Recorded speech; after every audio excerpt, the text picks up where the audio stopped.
Morning, Peter. It's us again.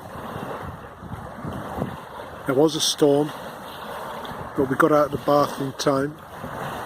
Wasn't that something? That was really something. But we've got the end of the storm here. We've got the waves coming in. But we've got a lot of time today. Our children have left on a train on their own to go and see Sop Giro Biget. And the less said about that, the better, I think, Peter. I think you'd agree. But they've gone to see them, and that leaves us here pretty much on our own. So I've got quite a bit of time. I've reread the paper. I'm still disturbed, but I'm still got a hunch that talking to you in a friendly manner is the way to go for us. Needless to say, there's a lot more to think on. And to do that, we've actually come out, we're going to light a fire. We're going to have a day fire, maybe cook something on it, and have a think, and we'll check in with you from time to time. Look, this is what we've got going on. Fire pit, a few sticks and that, bit of wind to keep it going, and a tremendous view. So things couldn't be better, really, Peter. So as I say, we're going to mull over things a bit and get back to you. You know, we're going to light the fire, have a think, and then have a chat. So there we are, Peter. We got it started. Took a while, actually. We're not some sort of survival expert. And it took a while. Dampness of wood, maybe, could be, but we got it. But we got to tend to it. We got to tend to it, I suppose. You know, without wanting to go too far. A bit like you've had to tend to your little vision over the years. As it says in the paper, you've spent the best part of 40 years tending to your NRX project. But you know, that's going too far. That is. We've got to get back to this fire. We'll turn it on again in a minute. Well, look at that, Peter. Now we're cooking. We've been tending. And I assure you, the anarchist-like symbol is coincidental.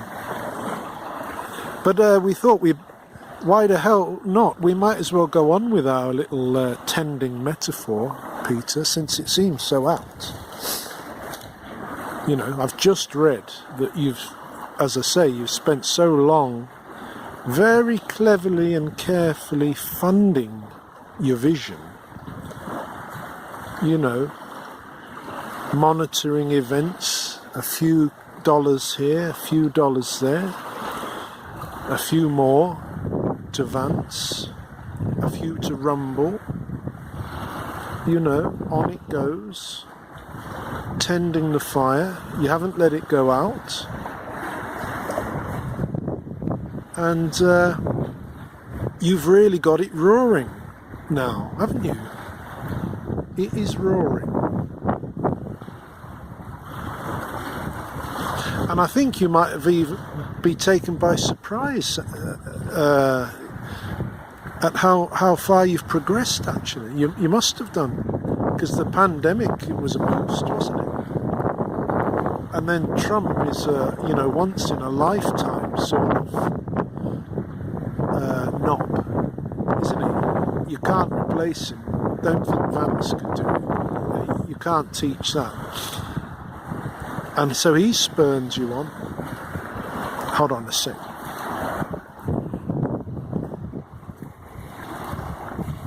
I need a bit more in the middle there. See? A few dollars here, a few dollars there. Keep it going.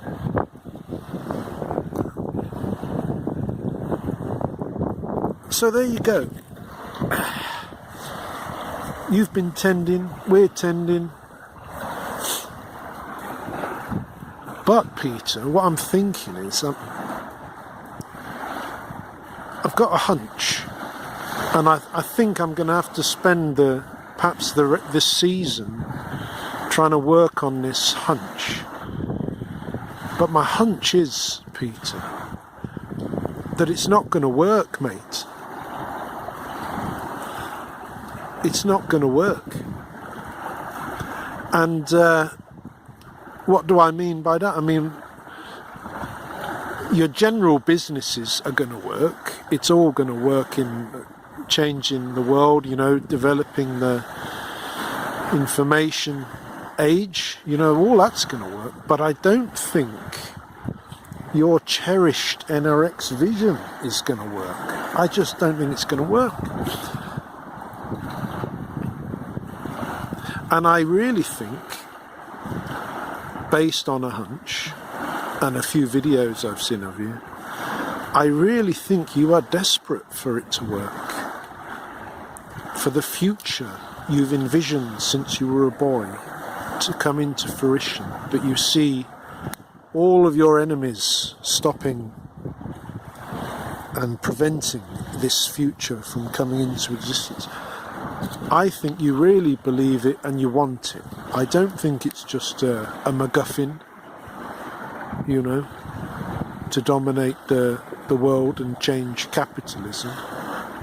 That you are doing, that is for sure. But I think you want the whole slice, and I don't think it's going to happen, mate. And I think you might be fucking yourself. Friendly, I'm telling you. You won't listen. And I haven't got a leg to stand on. It must be frightening to you how I can talk like this, knowing so little. And yet here we are. I don't think it's going to work. I get the sense you're in a rush. And I think the upshot is going to be probably something you predicted. The upshot is going to be an awful lot of chaos, which you will run from. And there's no dignity in that, Peter, is there?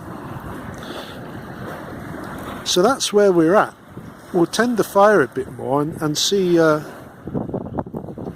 if this is really going to be our project.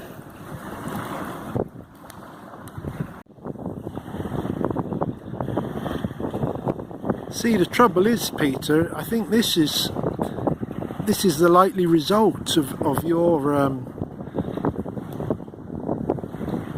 your mission, your investments, your vision, for the rest of us anyway. This could well be the social result in a kind of civil war that you kind of need to happen,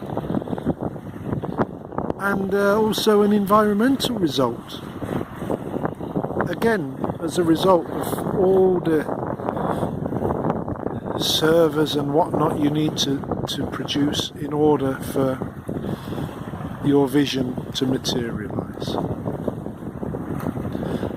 Plus what we've read about today and Palantir, the accusations are well founded, if you ask us.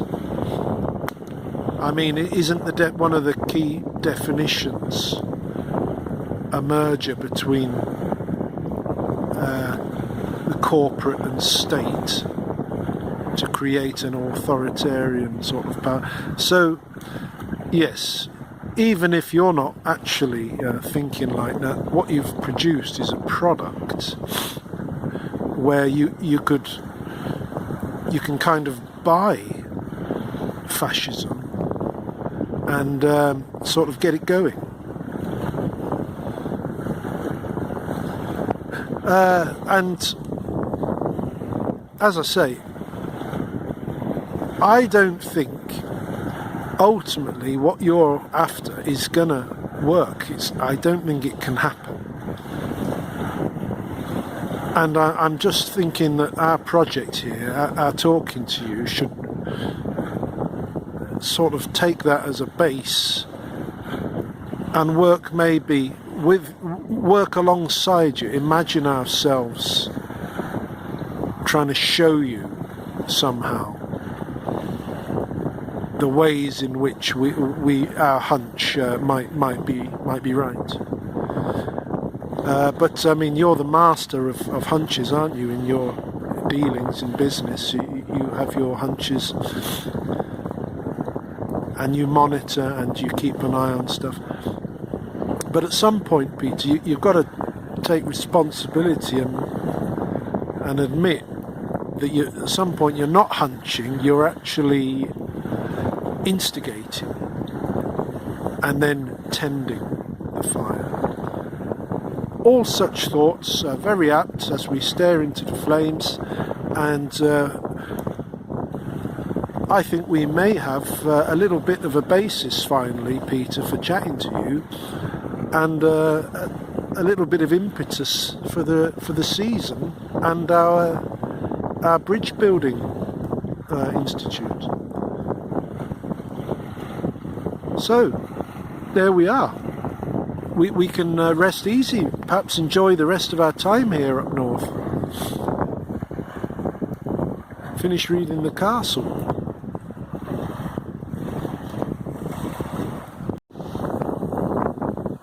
Well, that was a pleasurable half hour or so. Half hour that it took to burn away what we had. And now we're left with the kind of controlled steaming cinders here, which could be brought back to life if we wanted, or not. Or we could put water on it and really put it out. So you see, the metaphor continues. And perhaps our hunch that it doesn't work, to follow that logic,